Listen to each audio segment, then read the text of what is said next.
എലത്തൂരിൽ AK. ശശീന്ദ്രന്റെ തോൽവി ഞെട്ടിപ്പിക്കുന്നതെന്ന് എൻ.സി.പി. പരാജയത്തിൽ വിശദമായിട്ടുള്ള പരിശോധന വേണമെന്ന് എൻ.സി.പി. കോഴിക്കോട് ജില്ലാ അധ്യക്ഷൻ മുക്കം മുഹമ്മദ് പറഞ്ഞു. മണ്ഡലത്തിൽ എ.കെ. ശശീന്ദ്രനെ സ്ഥാനാർത്ഥിയാക്കരുതെന്നാവശ്യപ്പെട്ട് ജില്ലാ കമ്മിറ്റി തന്നെ പ്രമേയം പാസാക്കിയിരുന്നു.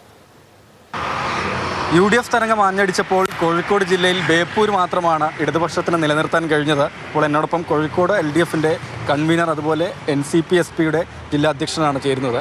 ഏതു തരംഗം വന്നാലും തകരാത്ത ഇടതുകോട്ട എന്നാണ് എലത്തൂരിന് മുമ്പൊക്കെ നിങ്ങളിത് പറഞ്ഞുകൊണ്ടിരുന്നത്. അപ്പോൾ അവിടെ എ.കെ. ശശീന്ദ്രൻ മന്ത്രി പരാജയപ്പെട്ടല്ലോ. നേരത്തെ ഉണ്ടായ 30,000 വോട്ടൊന്നും ഇല്ലെങ്കിൽ പോലും ഒരു 10,000-15,000 വോട്ടിനെങ്കിലും ജയിച്ചു വരും എന്ന ശുഭപ്രതീക്ഷയായിരുന്നു ഞങ്ങൾക്കുണ്ടായിരുന്നത്. ഞങ്ങൾ ബൂത്ത് തലത്തിലുള്ള കണക്കുകളും അതിനെ സൂചിപ്പിച്ചിട്ടുണ്ട്. എലത്തൂർ നിയോജകമണ്ഡലത്തിൻ്റെ കാര്യത്തിൽ NCP എന്ന പാർട്ടി കൃത്യമായി പരിശോധിക്കണം. എന്നിട്ട് ഇടതുപക്ഷ മുന്നണിയും പരിശോധിക്കണം. എന്താണ് സംഭവിച്ചതെന്ന് അപ്പോൾ മാത്രമേ നമുക്ക് മനസ്സിലാവുന്നില്ല. കാര്യം എ.കെ. ശശീന്ദ്രൻ്റെ സ്ഥാനാർത്ഥിത്വം തിരിച്ചടിയായോ? നിങ്ങൾ ജില്ലാ കമ്മിറ്റി തന്നെ എ.കെ. ശശീന്ദ്രൻ വേണ്ട എന്ന പ്രമേയം പാസ്സാക്കിയിരുന്നല്ലോ നേരത്തെ. ഒരു തെരഞ്ഞെടുപ്പ് സമയങ്ങളിൽ ഒരു ജനാധിപത്യ പാർട്ടിയിൽ സീറ്റിനെ കുറിച്ച് തർക്കങ്ങളുണ്ടാകുക സ്വാഭാവികമാണ്. ആ തർക്കങ്ങളുണ്ടായി എന്നുള്ള യാഥാർത്ഥ്യമാണ്. ആ തർക്കങ്ങളൊക്കെ കുറച്ച് പുറത്തേക്ക് പോയി എന്നുള്ളതും സത്യമാണ്.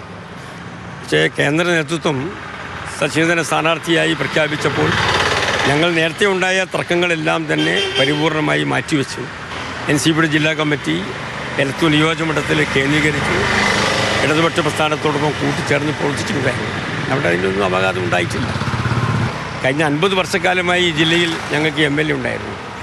50 വർഷത്തിനിടയിൽ 25 വർഷക്കാലം ഞങ്ങൾ മന്ത്രിസഭയിൽ പ്രാതിനിധ്യമുള്ള പാർട്ടിയായിരുന്നു.